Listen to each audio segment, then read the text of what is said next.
They told him to shoot on sight, but the first Apache he aimed at was already bleeding into the dust, and somehow that made everything harder. The desert stretched quiet and endless under a pale afternoon sun, the kind that baked the ground until it cracked like old leather, and Ethan Cole sat tall in his saddle, rifle steady in his hands, eyes fixed down the iron sight at the lone figure standing no more than 30 yards ahead. She didn't move. Not when the wind dragged her dark hair across her face. Not when the dry grass whispered around her ankles. Not even when his finger tightened just enough to feel the weight of what came next. Orders were simple, clear. Apaches moved through this territory, and soldiers ended that movement before it turned into something worse. That's what he had been told. That's what he had believed. But nothing in those orders had prepared him for this. She wasn't charging, wasn't hiding, wasn't even looking afraid in the way he expected. The girl stood there like the desert itself had shaped her, still and quiet, her breathing shallow, one hand pressed against her side where the fabric of her dress had darkened with something that caught the light differently than dust. Blood, maybe, or maybe just shadow. It didn't matter. It should have made the decision easier. Instead, it made his grip shift, just slightly, enough that the barrel dipped an inch before he forced it back into place. "Do it," he muttered under his breath, though the word didn't carry the weight it used to. The wind picked up, carrying the smell of sunburned earth and horse sweat, and somewhere far off, he could hear the faint echo of hooves. His unit, maybe 5 minutes out, maybe less. They would not hesitate. They would not ask questions. And they would not see what he was seeing now. The girl lifted her head then, slow, deliberate, her eyes finding his with a steadiness that unsettled something deep in his chest. There was no plea in them, no panic, just awareness, like she already knew the shape of this moment and had accepted it long before he arrived. Ethan had seen fear before, seen it in men twice his size, seen it in towns that went quiet when uniforms rode. And this wasn't that. This was something else. Something that didn't fit the story he had been carrying for years. His jaw tightened. "You should run," he said, though he knew she wouldn't understand, and even if she did, the words came too late to mean anything. The distance between them held steady, stretched thin like a wire ready to snap, and then she did something that made his breath catch without warning. She lowered her hand from her side. Not fast, not slow, just enough to reveal the object she had been holding close against her ribs. A small piece of metal, dull in the sun, hanging from a thin strip of leather. An amulet. It swung once as she lifted it, catching the light in a brief flash that felt too deliberate to be accidental. She didn't throw it, didn't hide it, just held it out, arm extended, like it meant something more than the moment demanded. Ethan's eyes narrowed, his aim faltering again despite himself. It wasn't the object. Not really. It was the way she held it. Not as a shield, not as a trade, but as if it belonged to both of them somehow, even though that made no sense. His heartbeat slowed, heavy and uneven, and for a second, the world around them seemed to quiet even further, like the desert itself was waiting to see what he would do next. The sound of distant hooves grew louder, closer now. He could almost feel the ground trembling beneath his boots. Time was running out. Orders didn't wait. Decisions didn't stretch this long. And yet his finger refused to finish what it had started. The girl took one small step forward. Not enough to close the distance. Just enough to shift the balance of it. The amulet swung again, and this time, something about its shape pulled at a memory he couldn't quite reach.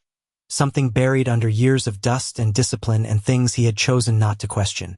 He swallowed hard, the taste of dry air catching in his throat. "I don't know you," he said, quieter now, more to himself than to her. The words sounded thin, even to his own ears. Because standing there, rifle raised, sun burning down on his shoulders, Ethan Cole realized something that didn't belong in a soldier's mind. He didn't know her. He didn't know any of them. And for the first time since he had put on that uniform, that uncertainty felt heavier than the weapon in his hands. The hooves were close now. Too close. And still he didn't fire. The sound of hooves rolled closer, steady and unhurried, like men who believed the world would always bend before them. And Ethan Cole felt the weight of that sound settle into his chest as if it were a second heartbeat. Louder than the first, harder to ignore, but still not strong enough to move his finger the last fraction of an inch it needed to go. And across from him the girl did not lower her arm, did not drop the amulet, did not step back into the safety of distance. She simply stood there with the same quiet certainty, her eyes locked on his in a way that made the space between them feel smaller than it was. Like 30 yards had collapsed into something that could be crossed in a single breath if either of them chose to move. And for a moment neither did, the wind slipping between them, carrying dust and the faint scent of sage, brushing against his coat and her torn sleeve the same way, as if the land itself did not care which side either of them stood on.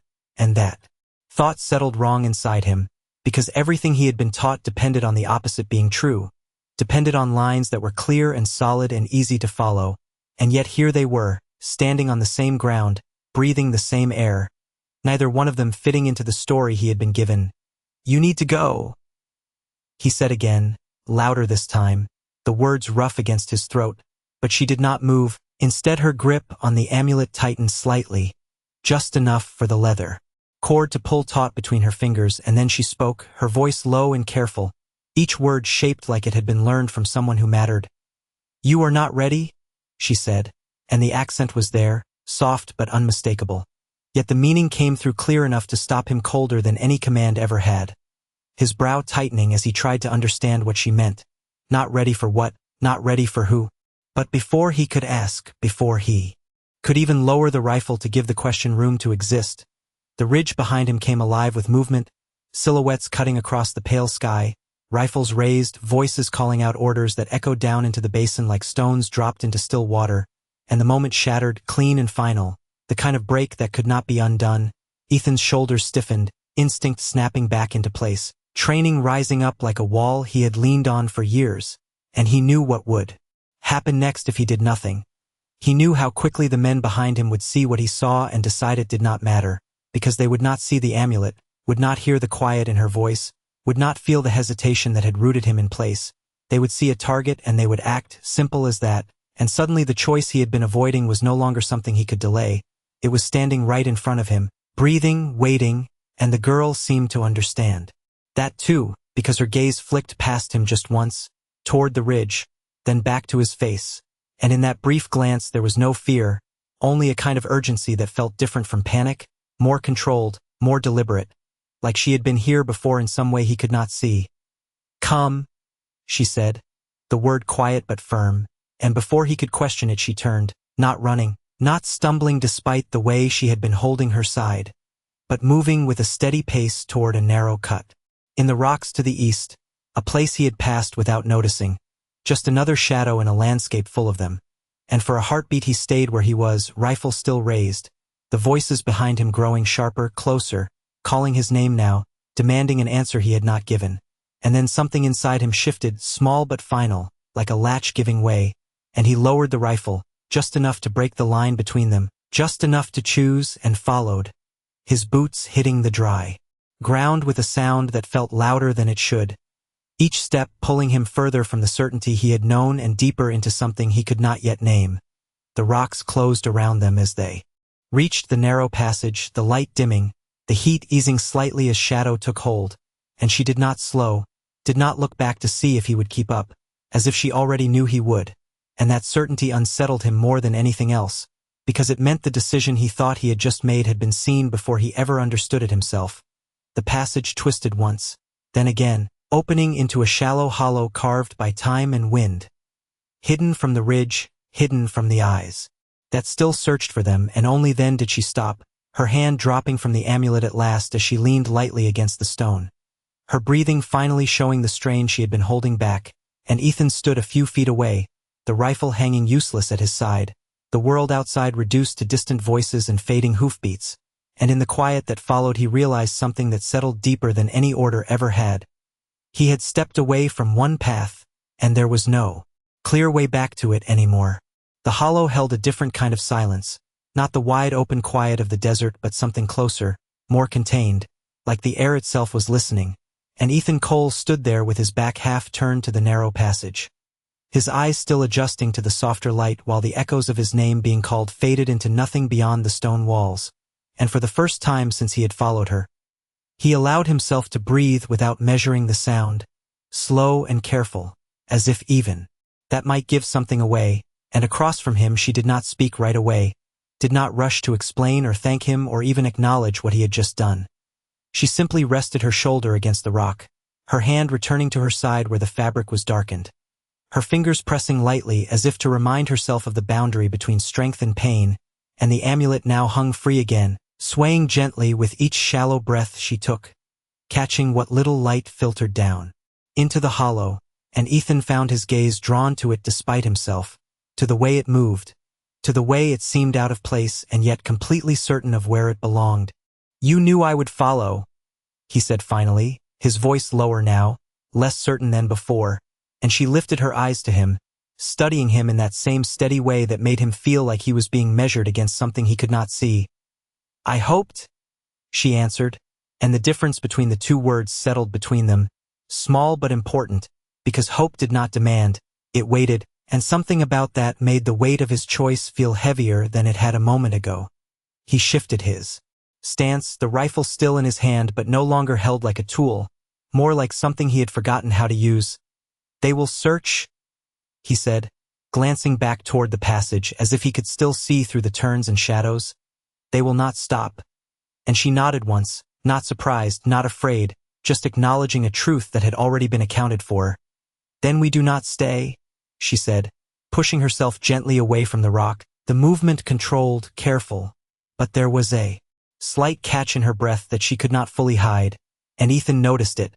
Noticed the way her weight shifted just a fraction too slow, the way her hand lingered at her side a moment longer than it should, and before he could stop himself, the question came, "You cannot walk far like that."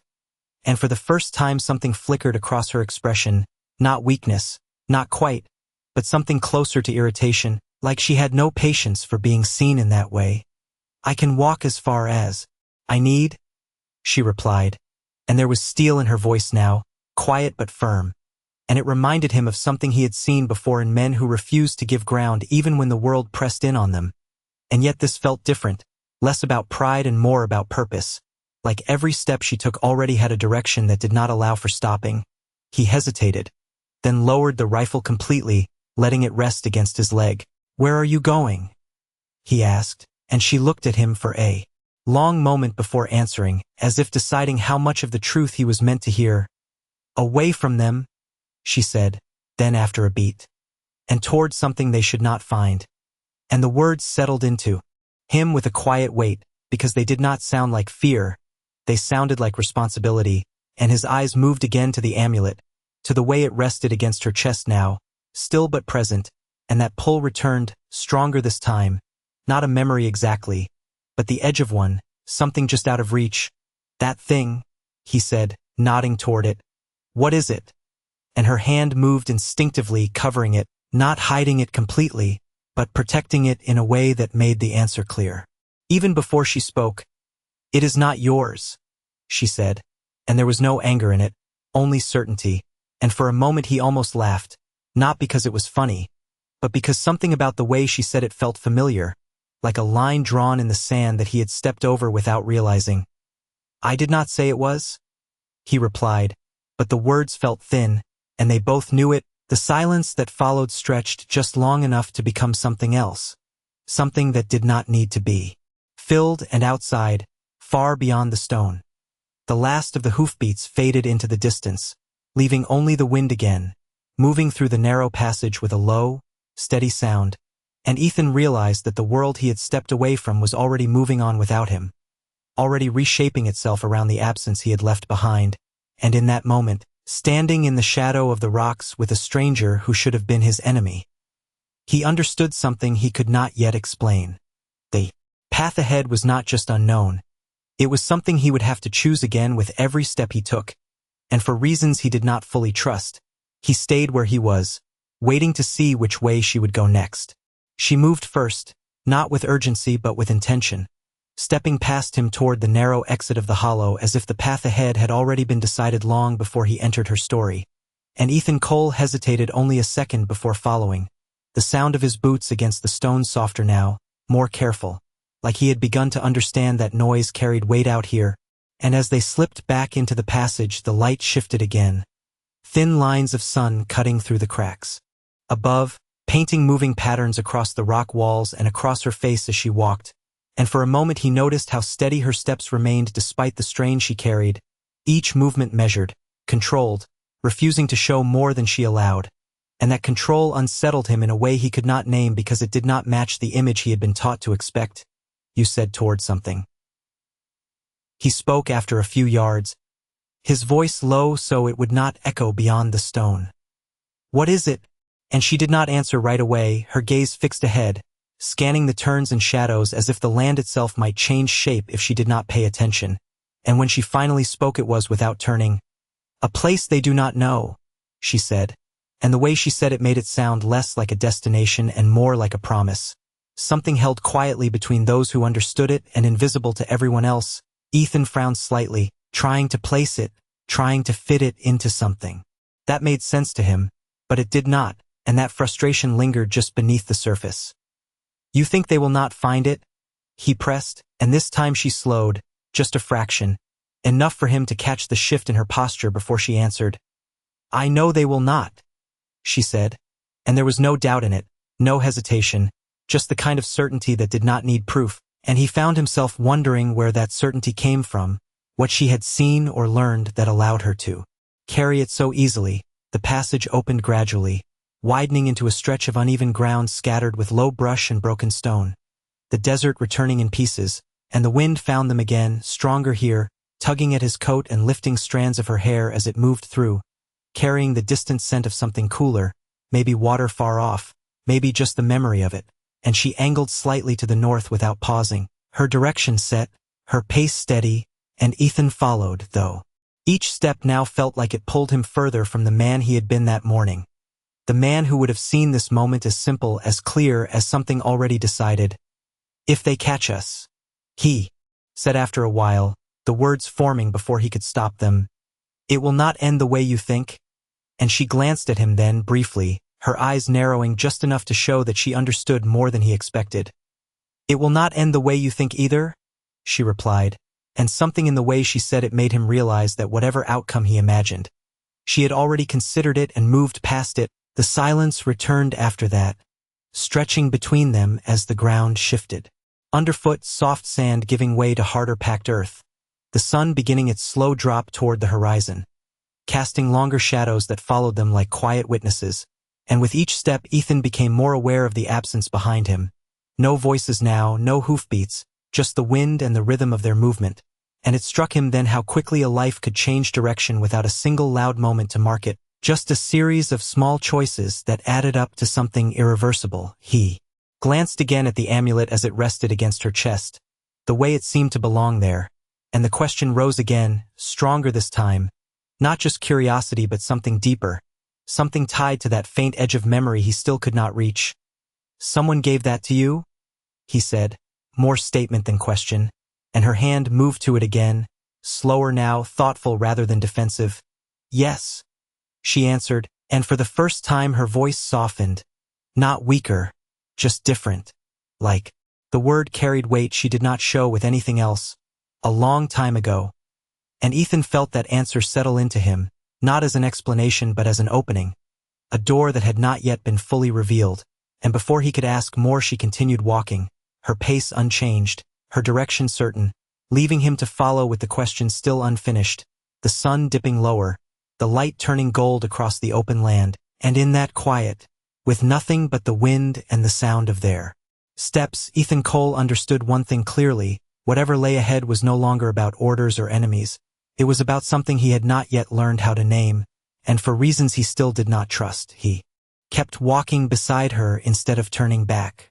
The light softened as the sun dipped lower, stretching shadows long across the uneven ground, and Ethan Cole found himself measuring each step not by distance but by the quiet between them, the kind of silence that was no longer empty but filled with things neither of them had said. And ahead of him Naeli moved with the same steady rhythm, though now there was a slight drag to her stride, subtle enough that most would miss it, but he had begun to notice the small things, the way her shoulders held tension, the way her breathing came just a little sharper when the ground sloped upward, and after another 100 yards he slowed, then stopped, the decision forming before he fully understood it. "Wait," he said, and she turned just enough to look back at him, her expression unreadable, not impatient, not welcoming, simply aware. "You are losing strength," he continued, more certain now that he had spoken it aloud, and for a moment she said nothing, as if weighing whether the truth needed to be acknowledged at all. The wind moved between them again, carrying the dry scent of the land, and finally she answered, "Strength returns." And the words were simple, but they did not deny what he had seen, and that was enough. Ethan stepped closer, closing part of the distance she had kept since the beginning, and for the first time his attention shifted fully from the path ahead to her condition, to the darkened fabric at her side, to the way her hand hovered there without pressing. Now, as if even that small contact cost something. "Not without time," he said, his voice lower, steadier. "And we do not have much of it." She held his gaze for a long second, something guarded behind her eyes, something that had nothing to do with pain and everything to do with trust, or the lack of it, and then she looked away, not in surrender, but in acceptance of a fact she could not change. "Then we move until we cannot," she replied, turning slightly as if to continue, but he did not follow this time. Instead he reached for the canteen at his side, the leather worn from years of use, and held it out toward her without stepping closer. "Drink," he said, and the word carried no command, no expectation, just an offering. She looked at the canteen, then at him, her expression tightening just enough to show the conflict beneath it, and for a moment he thought she would refuse, thought she would choose distance over need. But then she stepped forward, slow and deliberate, closing the gap between them by a few feet, just enough to take it from his hand, her fingers brushing the leather but not his skin.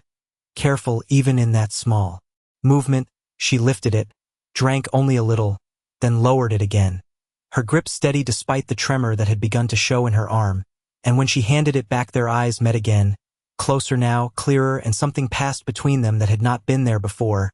Not trust, not yet, but something that could become it. "Thank you," she said quietly, and the words settled into him with more weight than they should have, because they did not sound like gratitude alone. They sounded like acknowledgement, like a line had been crossed in both directions, and he nodded once, not trusting himself to say more, the canteen returning to his side as he glanced ahead, measuring the fading light, the distance they had left, and the unknown that waited beyond it. "We go slower," he said after a moment, not asking this time, and she did not argue, did not push forward the way she had before. Instead she turned and continued at a pace that matched his, not hers, and that small shift felt larger than anything else that had happened since he had lowered his rifle. The desert stretched out before them, quiet and wide, but no longer empty, and as they walked side by side, the space between them no longer felt like a boundary. It felt like something being slowly, carefully crossed.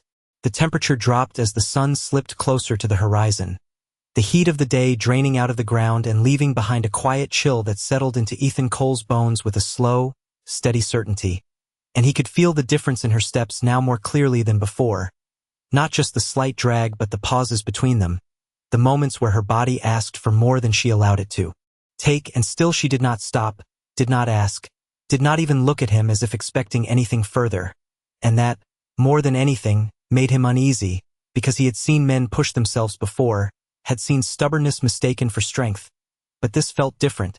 This felt like she was carrying something heavier than pain, something that did not give her the choice to slow down. "There is higher ground ahead," he said after a while, nodding toward a low ridge about a quarter-mile out, its outline dark against the fading sky. "We can see farther from there." She followed his gaze, her eyes narrowing slightly as she measured the distance, the slope, the time it would take to reach it, and then she nodded once, not in agreement but in acknowledgement, and adjusted her path without comment, angling toward it with the same quiet determination that had guided her since the beginning. And they moved together, step for step now, their pace slower but more certain, the silence between them no longer strained but purposeful, like both of them understood that words were not needed for what came next. The ground shifted as they approached the rise, loose stones giving way underfoot, forcing them to place each step with care, and when she faltered for just a fraction of a second, her foot slipping slightly on the incline, his hand moved without thought, catching her arm before the movement could turn into something worse, the contact brief, steady, and then gone as soon as she found her balance again, but it lingered in the space between them, heavier than it should have been. She did not pull away sharply, did not react with anger or rejection. She simply looked at his hand where it had been, then at him, her expression unreadable but not closed, and for a moment neither of them spoke, the wind brushing past them, carrying the faint sound of distant movement that might have been nothing or might have been everything. "You do not have to do this," she said finally, her voice quieter now, not challenging, not testing, just stating something she believed to be true. And Ethan let out a slow breath, his gaze shifting past her to the open land behind them, to the direction he had come from, the direction that now felt farther away than it should. "I know," he answered, and the words settled into the air between them, simple and complete, because that was the truth of it. He did not have to be here, did not have to walk beside her, did not have to choose this path over the one he had been given.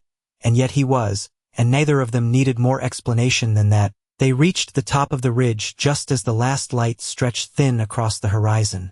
The sky, turning from gold to something deeper, cooler, and from that height the land opened wide in every direction. Miles of desert rolling out in quiet waves, broken only by scattered rock and shadow, and Ethan scanned it slowly, his eyes trained to pick out movement patterns, anything that did not belong, and after a moment he saw it, far to the south, a faint line of dust rising where no wind should have been, moving steady, deliberate, not yet close but not wandering either, and he knew what it meant without needing to say it. They were still being followed, maybe not by the same men, maybe not with the same certainty, but the trail had not gone cold. "They are still out there," he said, more to himself than to her, and she stepped beside him, her gaze following his, her posture straight despite the strain she carried, and after a long moment she spoke. "Then we do not give them what they are looking for." And Ethan glanced at her, something in her words catching deeper this time, because it was not fear that guided her. It was purpose, something larger than escape, and for the first time he began to understand that whatever she carried, whatever that amulet meant, it was not just about her, and the path they were on was not just about survival, it was about keeping something unseen, something unspoken, out of the hands of those who would never understand it. And as the last light faded and the desert fell into shadow, Ethan Cole realized that he was no longer following her out of hesitation or uncertainty. He was following because something in her path had begun to feel like the only one that made sense. Darkness came slowly across the desert, not as a sudden fall but as a quiet settling, like a blanket drawn over the land 1 inch at a time, and Ethan Cole stood on the ridge beside Nayeli watching the last trace of light disappear behind distant hills, the sky turning deep blue, then darker still, until the first stars began to show, sharp and cold above them, and in that fading light the world felt wider than before, but also more uncertain, because what could be seen in daylight now hid in shadow, and what followed them did not need light to continue. "We cannot stay up here," he said after a while, his voice low, measured, as if speaking too loudly might carry farther than he intended, and she nodded once, already stepping back from the edge of the ridge, her movements slower now but still controlled, still deliberate, and together they descended along the opposite side, where the ground dipped into a shallow basin lined with scattered brush and low rock formations that broke the open space into pieces of shadow, places where 2 people could disappear if they moved carefully enough. The air grew cooler as they stepped down, the heat of the day replaced by a dry chill that settled into their clothes, and Ethan adjusted his coat slightly, more out of habit than need, his attention divided between the ground beneath his feet and the quiet around them, listening for anything out of place, anything that did not belong to the night, and for a long stretch there was nothing, just the soft crunch of sand, the whisper of wind and the steady rhythm of their breathing until Nayeli slowed again, more noticeably this time, her steps losing some of their earlier certainty, and she stopped beside a cluster of rocks that rose just high enough to break the wind, her hand returning to her side without trying to hide it now, and Ethan did not speak right away. He simply watched, noticing the way she leaned slightly into the stone, not enough to call it weakness, but enough to show the cost of everything she had carried. "We rest here," he said finally, not asking, not suggesting, and for a moment she looked like she might argue, the same quiet resistance rising in her posture. But then it faded, replaced by something more practical, and she gave a small nod, lowering herself carefully to sit against the rock, her movements controlled but slower than before, and Ethan stepped a few feet away, scanning the basin again, making sure the shadows held nothing but silence, and when he was satisfied, he crouched near her, setting his rifle down within reach but no longer holding it, his focus shifting completely now. "Let me see," he said, nodding toward her side, and she hesitated, her hand resting there protectively, her eyes searching his face for something he could not name, and for a moment it seemed she would refuse, would keep that last distance between them intact, but then slowly, without a word, she moved her hand away, just enough to reveal the torn fabric beneath, and he did not reach out immediately, did not assume. He simply looked, assessing in the dim light, careful not to cross a line he did not yet understand. "It needs to be wrapped," he said quietly and reached into his pack, pulling out a strip of clean cloth, worn but usable, and held it up so she could see it before moving closer, giving her the chance to stop him if she chose. But she did not. She watched him instead, her gaze steady, her breathing shallow but controlled, and when he stepped closer, the distance between them closed in a way that felt different from before, not forced, not accidental, but chosen, and as he worked, careful and precise, his hands steady despite the unfamiliar task, he realized something that settled deeper than any thought he had carried into this desert. This was not about sides anymore, not about orders or enemies. It was about the simple act of one person choosing to help another when it would have been easier not to, and when he finished, tying the cloth in place with a firm but gentle motion, he leaned back slightly, giving her space again, and for a moment neither of them spoke, the night wrapping around them, quiet and vast. And then she looked at him, something different in her eyes now, something that had not been there before, and in a voice softer than the wind itself she said, "You are changing." And Ethan did not answer right away, because for the first time he was beginning to believe it. The night settled deeper around them, the kind of darkness that did not hide the world but revealed it in quieter ways, where every sound carried farther and every movement felt more deliberate, and Ethan Cole remained where he was for a moment after her words, letting them sink in without pushing them away, because there was no denial left in him strong enough to argue. The change she spoke of was not sudden, not loud, it was something slower, something that had begun the moment he chose not to fire and had not stopped since, and across from him Nayeli adjusted slightly against the rock, testing the bandage without touching it.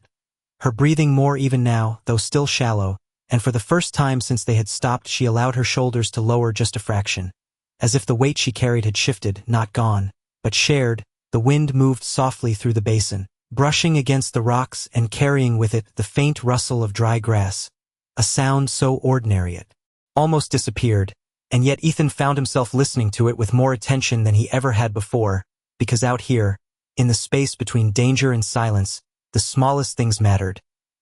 "You speak like you have seen this before," he said after a while, his voice quiet but steady, and she looked at him, her eyes reflecting the faint starlight above, holding something older than the moment they stood in.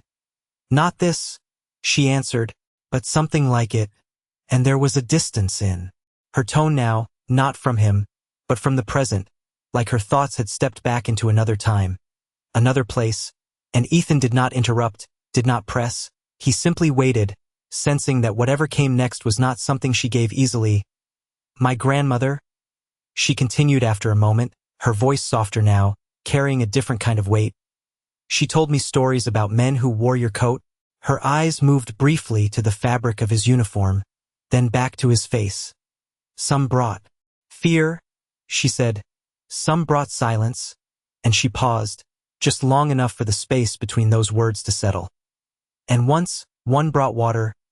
Ethan felt something shift at that, subtle but unmistakable, like a memory brushing against the edge of his mind, not fully formed, not clear, but present in a way that made his chest tighten slightly. "Water?" he repeated, more to himself than to her, and she nodded, her hand moving to the amulet again, her fingers resting against it as if it anchored her to that memory. "She was dying," Nayeli said, "alone, far from her people, and a soldier found her." Her voice did not rise or fall, it stayed level, steady, but there was something beneath it, something that did not need to be spoken to be felt. "He did not know her," she continued. "Did not understand her words, but he gave her water, and he stayed until the sun came. Ethan's breath slowed, the image forming in his mind without his permission.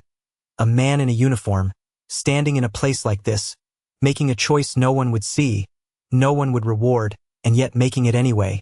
"Why are you telling me this?" he asked, though part of him already knew the answer, and she looked at him then, fully, without distance, without hesitation. "Because that man wore the same coat you do?" she said, and her fingers tightened slightly around the amulet, lifting it just enough for him to see it clearly in the starlight. The shape, the worn edges, the faint markings he had not noticed before, and something inside him clicked, not a full memory, not yet, but a connection, a thread that ran deeper than he had allowed himself to consider. "This was hers," Nayeli said, quietly, "and now it is mine." The words settled into the space between them, heavy with meaning that did not need to be explained, and Ethan stared at the amulet, then at her, the distance between past and present collapsing into something immediate, something real, and for the first time he understood that the path he had stepped onto was not random, was not chance. It was part of something that had begun long before he arrived, something carried forward through small acts no one had witnessed, no one had recorded, but that still shaped the world in ways no orders ever could.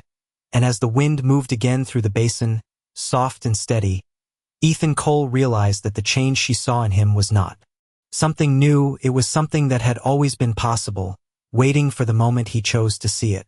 The story settled between them like the night air, quiet but heavy, and Ethan Cole did not look away from the amulet even after her hand lowered it back against her chest, because something in him had already begun to follow the thread she had revealed, pulling at pieces of memory he had not touched in years, small things at first, a voice, a heat, the taste of dust and metal on his tongue, and then something clearer, a man kneeling beside someone in the sand.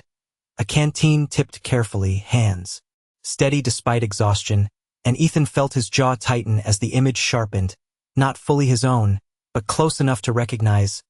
"That soldier?" he said slowly, his voice roughened by something deeper than fatigue. "Your grandmother remembered him."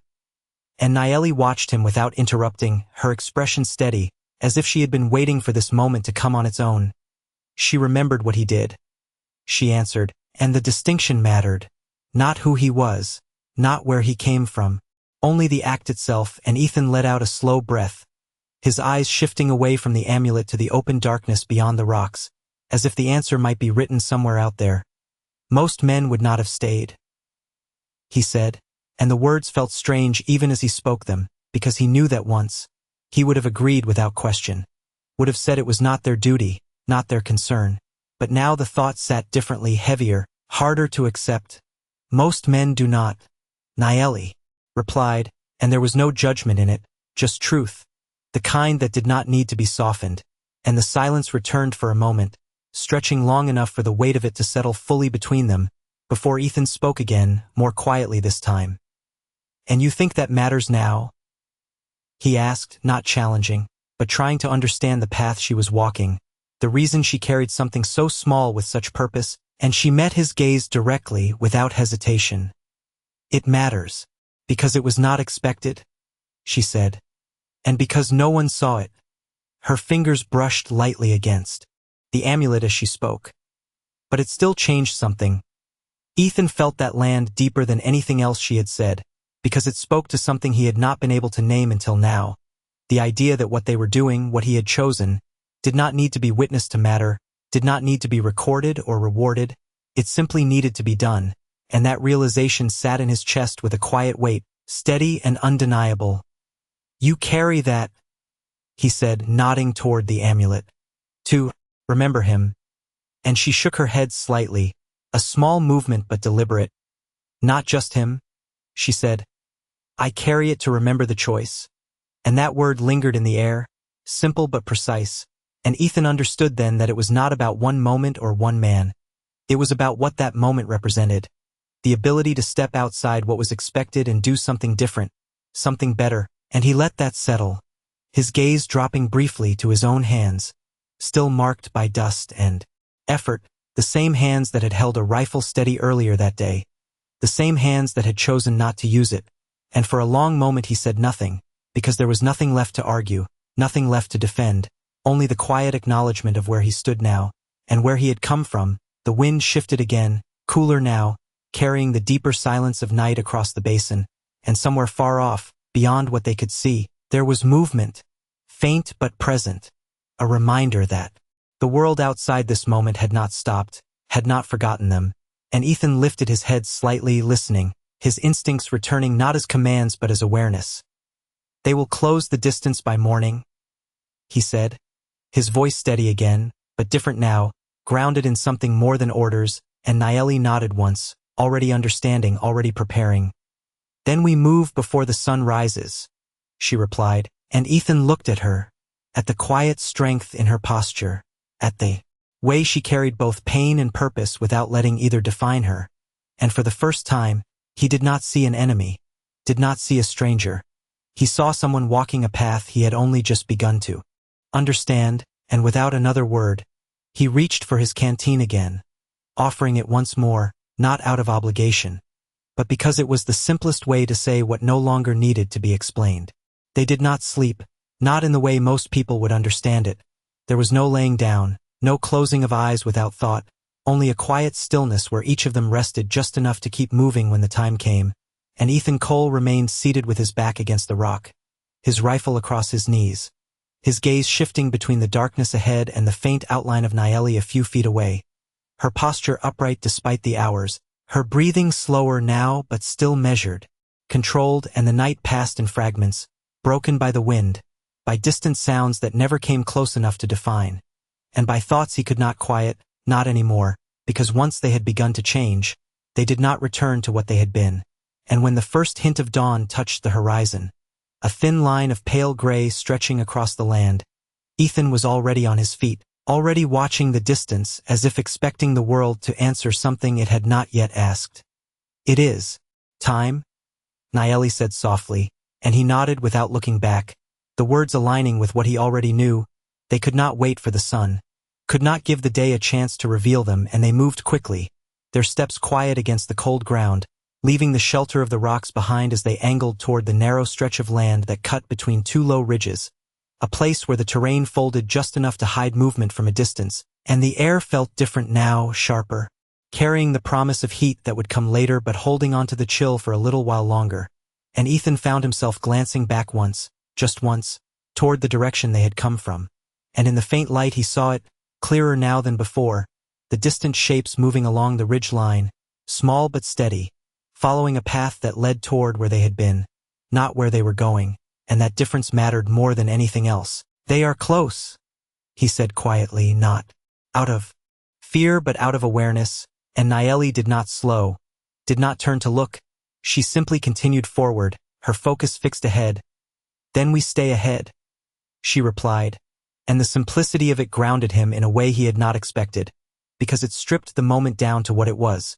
Not a chase, not a conflict, just movement, just choice, step after step, and as they walked, the land began to shift again, the flat basin giving way to a series of shallow rises and dips, each one offering brief cover before opening again, and Ethan adjusted their path slightly, guiding them along the edges where the shadows lingered longest, where the light would take a little more time to reach, and she followed without question, her trust in his direction unspoken but present, and that trust settled into him with a quiet weight, heavier than any command he had ever followed, because it had not been given, it had been earned in pieces, in silence, in choices that could not be undone, and as the sky brightened slowly, revealing more of the land with each passing minute, Ethan realized that the path ahead was narrowing, not physically, but in the choices it allowed.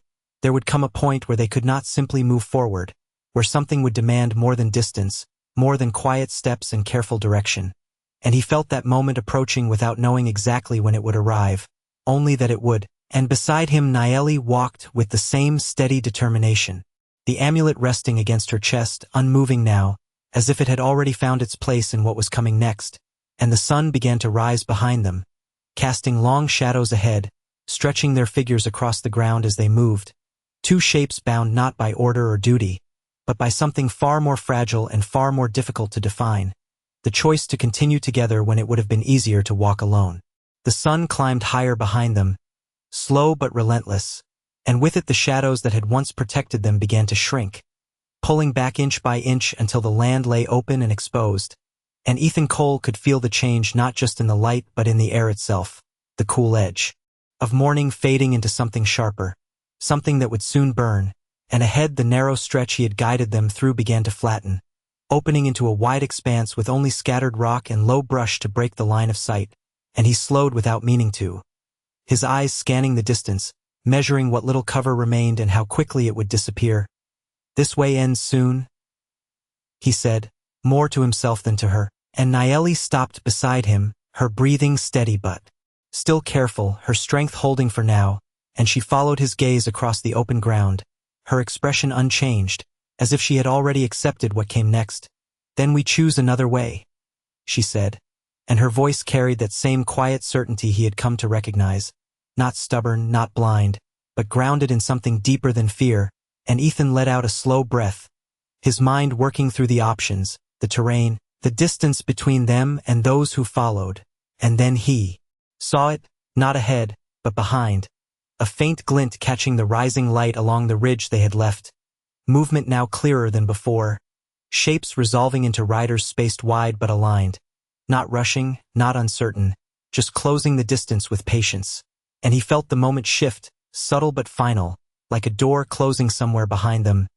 "They have seen the trail," he said, his voice steady but lower now, and for the first time Nayeli turned to look, her eyes narrowing slightly as she studied the distant figures, not with fear, but with understanding, and when she looked back at him there was no question in her gaze, only awareness.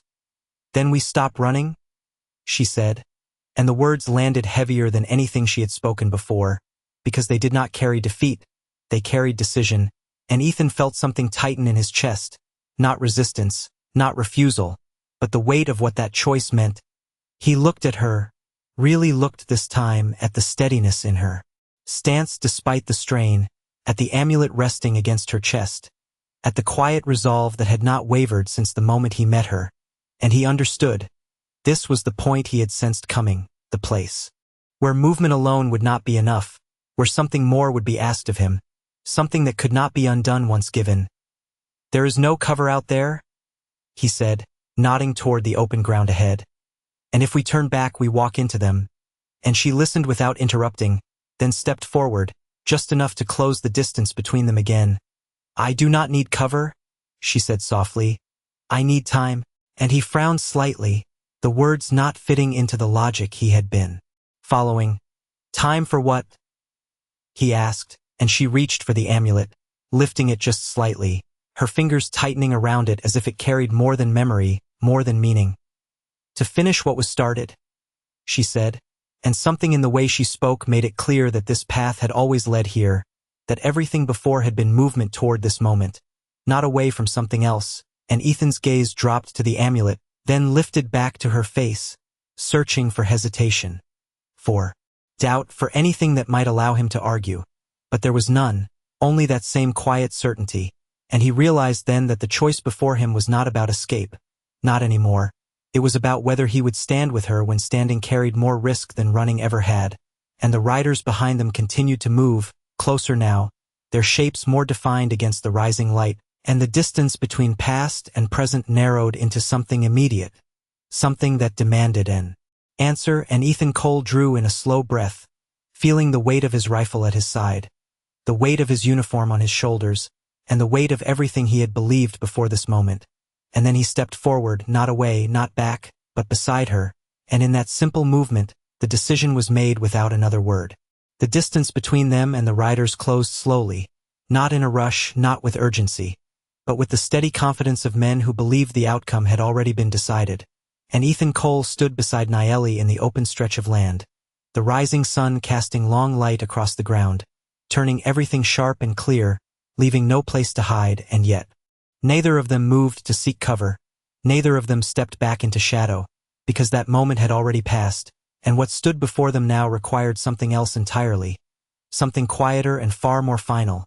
The wind moved lightly across the plain, brushing against their clothes, lifting dust that settled again almost immediately, and Ethan felt the stillness settle into his bones, not the kind that comes from fear, but the kind that comes from knowing there is no more distance to gain, only ground to hold.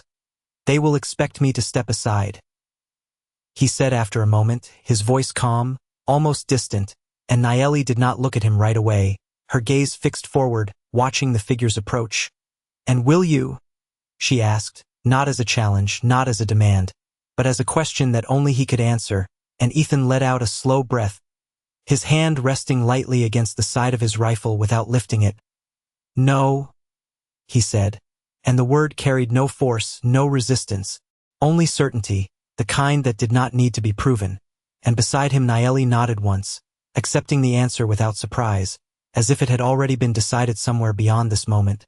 Her fingers closed around the amulet, lifting it slightly, and for a second the light caught its surface, reflecting something small but steady, and she stepped forward, just one step, placing herself where the open ground met the line of approaching riders.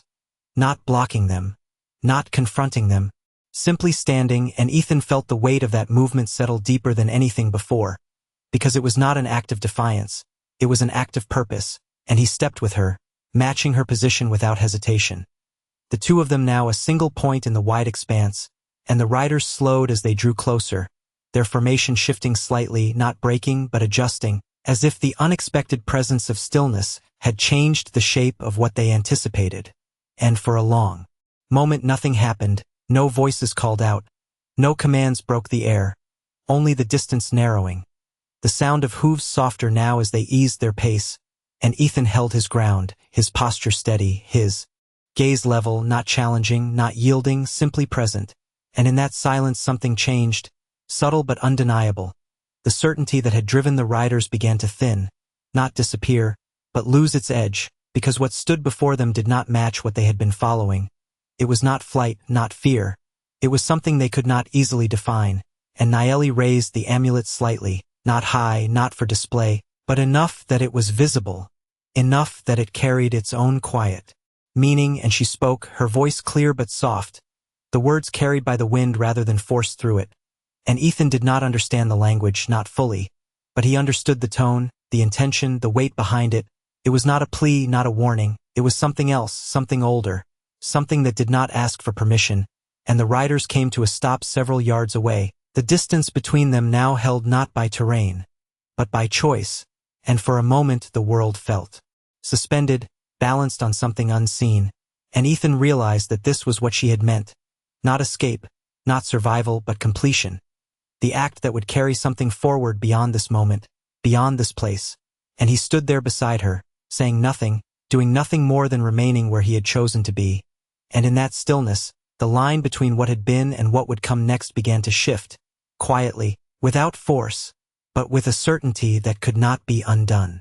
The silence held longer than it should have, stretching across the open land like something alive, something waiting to see which way it would break, and Ethan Cole stood beside Nayeli without shifting, without reaching for the rifle that rested against his side, because he understood now that movement would change everything, and stillness was the only thing keeping the moment from slipping back into something simpler, something he could no longer return to. The riders remained where they were, their horses restless but controlled, their figures outlined by the rising sun, and for a long breath no one spoke, no one advanced. The space between them no longer measured in yards but in decisions, and then something subtle happened, not a command, not a signal but a shift. One rider lowered his gaze, just slightly, enough that it broke the line of expectation, and another followed, not in surrender, not in agreement, but in recognition of something they could not name, and the tension that had carried them forward began to ease, not disappear, but loosen its grip, and Nayeli lowered the amulet slowly, her hand relaxing around it, her posture unchanged, steady and grounded, as if the purpose she had carried had reached its end without needing anything more, and Ethan felt it too, that quiet completion, the way the moment settled instead of breaking, the way it resolved without force, without words he could fully understand, and after a long stretch of stillness, the riders began to turn, not all at once, not in unison, but one by one, their movement slow, deliberate, as if they were choosing distance over conflict without needing to explain why, and within minutes the line that had closed in on them began to pull away, the sound of hooves fading into the open land, carrying with it the last trace of what had followed them since the beginning. And Ethan did not move until the distance between them was too great to measure, until the figures became shapes again, and then nothing at all, and only then did he let out the breath he had been holding long and steady, as if releasing something he had carried longer than he realized. And beside him Nayeli remained still for a moment more, her gaze fixed on the horizon where the riders had disappeared. And when she finally turned toward him, there was no triumph in her expression, no relief, only a quiet understanding that something had ended and something else had begun. "It is done," she said softly, and Ethan nodded, though the words felt larger than their sound, because he knew it was not just about this moment, not just about the men who had turned away. It was about the choice that had been carried forward. The same choice her grandmother had spoken of, the same one he had made without knowing where it would lead. And for a moment neither of them spoke, the wind moving gently across the plain, the sun rising higher, warming the ground beneath their feet. And then she stepped closer, just once, and reached for the amulet, lifting it from her neck, her fingers holding it carefully as if it carried both past and future in equal weight. And before he could question it, before he could understand what she intended, she placed it in his hand, her touch brief but certain, and Ethan looked down at it, the worn edges, the faint markings, the weight of something that had traveled further than either of them had. "It is yours now?" she said, and he shook his head slightly, instinct rising before thought. "No," he began, but she stopped him with a small movement, not forceful, just enough to hold his attention. "It was never about who kept it," she said, her voice steady. "It was about who understood it." And the words settled into him deeper than anything else she had spoken, because he knew what she meant, knew that the object itself was not the point. It was the choice it represented, the path it carried forward, and for a long moment he said nothing, his hand closing slowly around it, feeling its weight in a way that went beyond the physical. And when he looked up again, she had already stepped back, the distance between them returning, not as a barrier, but as something natural, something that no longer needed to be crossed. "Where will you go?" he asked quietly, and she looked toward the open land ahead, her expression calm, resolved. "Where I am needed," she answered, and there was no hesitation in it, no doubt, just the same quiet certainty that had guided her from the beginning. And Ethan nodded, because he understood now that her path had never been his to follow completely, only to walk beside for a time. And as she turned and began to move away, her steps steady despite everything, he did not call after her, did not try to stop her. He simply stood there, watching until her figure became smaller against the wide horizon, until it blended with the land itself. And when she was gone, truly gone, he looked down at the amulet in his hand, the sun catching its surface in a soft, steady light. And in that moment, standing alone in the open desert, Ethan Cole realized that nothing around him had changed, and yet everything within him had. And out here, where words carried less weight than actions, that was the only kind of change that mattered.